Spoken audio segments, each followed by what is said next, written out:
Mind the gap.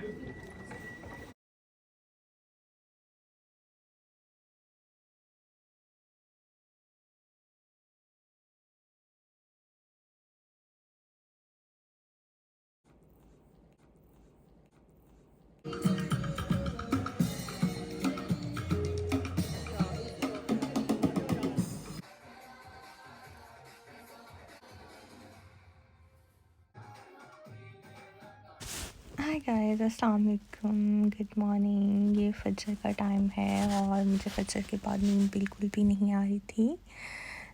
मैं जागती रही और फिर मैंने कुरान पाक पढ़ लिया, क्योंकि लास्ट सेमेस्टर में आपको पता है नींद डिस्टर्ब होती है थोड़ी सी।